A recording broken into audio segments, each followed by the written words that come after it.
Good morning students. Class 10th आपको मैंने कारक में पहचान बताई थी। अब आपकी द्वितीय विभक्ति चलेगी और द्वितीय विभक्ति आपको ध्यान से समझना है, सूत्र भी ध्यान से समझना है। ये आपको द्वितीय विभक्ति नोटबुक में भी राइट करनी है। पढ़ाती हूँ मैं कैसे और कितनी करनी है ये देखते हैं। देखिए, करतूरी इप्सितम, करतूरी इप्सितम करम, करतूरी इप्सितम करम। क्या होता है ये? कर्ता क्रियया यम सर्वाधिकम इच्छति तस्य कर्म संज्ञा भवति। कर्ता क्रियया यम सर्वाधिकम इच्छति तस्य कर्म संज्ञा भवति। देखिए, ये हिंदी अर्थ दे रखा है। कर्ता क्रिया से या क्रिया के द्वारा जिसे सबसे अधिक चाहता है उसकी कर्म संज्ञा होती है। और कर्मणि द्वितीय और कर्म में द्वितीय विभक्ति होती है। देखो किसको चाह रहा है? कर्ता।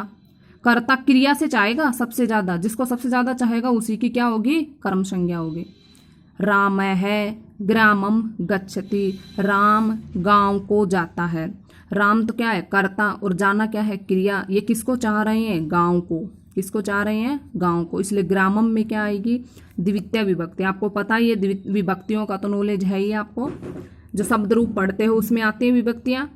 देखिए, बाल का है वेदम पठंती, बाल का है बहुवचन में है तो क्रिया भी बहुवचन में आएगी। बालक वेद पढ़ते हैं। वयम नाटकम दृश्याम है, हम नाटक देखेंगे। वयम हम नाटक देखेंगे, तो ये नाटक क्या है? चाह रहा, नाटक देखना ये सभी लोग चाह रहे हैं।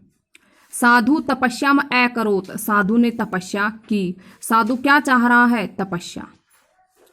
संदीप है सत्यम वदेत, संदीप सत्य बोले, क्योंकि संदीप क्या चाह रहा है? बोलना। कैसा बोलना चाह रहा है? सत्य। तो ये क्या हो गया? कर्म। तथा युक्तम अनिप्सितम, कर्ता जिसे प्राप्त करने की प्रबल इच्छा रखता है उसे इप्सित कहते हैं। तथा युक्तम इप्सितम, ये पहला सूत्र क्या था? करतूरिप, यानी करतूरिप इप्सितम कर्म। इससे होता है कि जिसको सबसे ज्यादा चाहिए, तो गांव को चाह रहा था इसमें कर्ता और गच्छति क्रिया के द्वारा। अब ये दूसरा सूत्र है, इस सूत्र से कैसे बना रहेंगे? तथा युक्तम अनइप्सितम, ये दीर्घ संधि होके अनइप्सितम बनेगा। कर्ता जिसे प्राप्त करने की बहुत ही ज्यादा इच्छा रखता है उसे इप्सितम कहते। इप्सित मतलब चाहना। जिसकी इच्छा नहीं रखता उसे अनिप्सितम कहेंगे। नहीं रखेगा उसे क्या कहेंगे? अनिप्सित। और इप्सित किसे कहेंगे? चाहने को। अन का मतलब नहीं।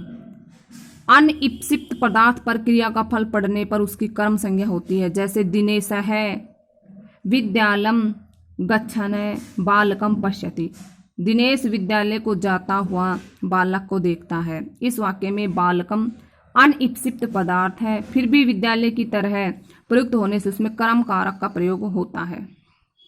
विद्यालय की तरह प्रयुक्त होने के कारण कर्म कारक प्रयुक्त होता है। तो ये तो दो सूत्र थे। अनिप्सित का मतलब नहीं, ज्यादा प्रभाव नहीं होता है। विद्यालय के कारण इसमें बालक आया है। अधोलिखित शब्दानाम योगे द्वितीय विभक्ति भवति, कुछ नीचे हम शब्द पढ़ेंगे जिनके योग में द्वितीय विभक्ति होती है। अधोलिखित शब्दानाम योगे द्वितीय विभक्ति भवति, निम्नलिखित शब्दों के योग में दूसरी विभक्ति होती है। ये आपको याद करने पड़ेंगे, इतना ही दूंगा, ज्यादा नहीं। 13 जो कि आपको याद करनी है, 13 तक। 13 कि इनके योग में ये जहां भी ये आएंगे वहां द्वितीय विभक्ति होगी। जैसे अभित है उभयत का अर्थ दोनों, आपको ऐसे याद करनी है। अभित है उभयत है दोनों, इनके योग में द्वितीय विभक्ति। अर्थ भी पता होना चाहिए क्या अर्थ होता है, और ये पता होना चाहिए कि हाँ अभितः उभयतः परितः सर्वतः समया निक्षा अंतरेण विना अंतरा धिक हा प्रति अनु यावत अधो अधय अध्य अधि अध्य अधि ऊपरी ऊपरी, ये है इनके योग में द्वितीय विभक्ति का प्रयोग होता है। जैसे उदाहरण देख लीजिए, राजमार्गम अभितः वृक्षा संति, क्योंकि वृक्षा बहुवचन में है तो संति भी बहुवचन में आएगा। राजमार्ग यानी सड़क के दोनों ओर वृक्ष है। अभितः का मतलब क्या हुआ, दोनों ओर। उभयता का भी दोनों ओर होता है। अब अभितः आया है इसलिए राजमार्गम द्वितीय विभक्ति का प्रयोग हुआ है। दूसरा देखिए, ग्रामम परितः क्षेत्राणि संति, गांव के चारों ओर खेत। अभी क्षेत्राणि नपुंसकलिंग में है, जब संति बहुवचन में है, क्षेत्राणि बहुवचन में है तो संति भी बहुवचन में आएगा। परितः आने के कारण ग्रामम बना है, ये तो आपको अच्छे से समझ में आ गया। समया या निक्षा, विद्यालयम निक्षा देवालय अस्ति, निक्षा का मतलब समीप। अब हम हिंदी बनाते हैं, विद्यालय के समीप में देवालय है, निक्षा मतलब समीप। अंतरेण विना प्रदीपः पुस्तकम बिना अंतरेण पठति, प्रदीप पुस्तक के बिना पढ़ता है। अंतरा बीच में, रामम श्यामम च अंतरा देवदत्तः अस्ति, राम और श्याम के बीच में देवदत्त है। रामम श्यामम च अंतरा देवदत्तः अस्ति, राम और श्याम के बीच में क्या है, देवदत्त है। तो ये अंतरा इसीलिए आया, बीच होता है रामम श्यामम, तो इसलिए इसमें द्वितीय विभक्ति का प्रयोग हुआ। धिक धिक्कार, दुष्टम धिक या धिक दुष्टम दोनों तरह लिख सकते हैं। धिक दुर्जनम इस तरह से भी लिख सकते हैं।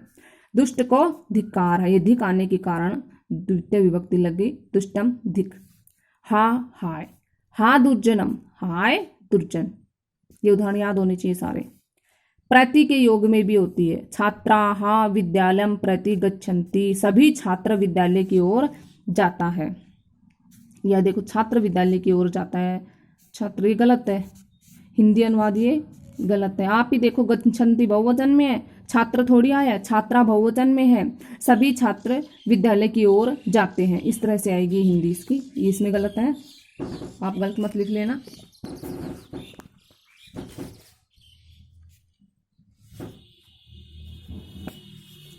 आपको पता है मैंने कैसे बताया, सभी छात्र विद्यालय की ओर जाते हैं। राजपुरुष है, अनु आया है, अनु के योग में भी होगा। राजपुरुष है चोरम अनुधावती, राजपुरुष चोर के पीछे, अनु मतलब पीछे, चोर के पीछे दौड़ता है। राजपुरुष है चोरम अनुधावती, अनु आ रहा है ना इसलिए चोरम आएगा। यावत तक होता है, गणेश वन तक जाता है, गणेश है वनम यावत गच्छति। अधो अधः सबसे नीचे, भूमिम अधो अधः जलम अस्ति, भूमि के सबसे नीचे जल है। लोकम अध्यधि हरि अस्ति, संसार के अंदर अंदर हरि है, लोकम मतलब संसार, अध्यधि के योग में द्वितीय विभक्ति इसलिए लोकम में।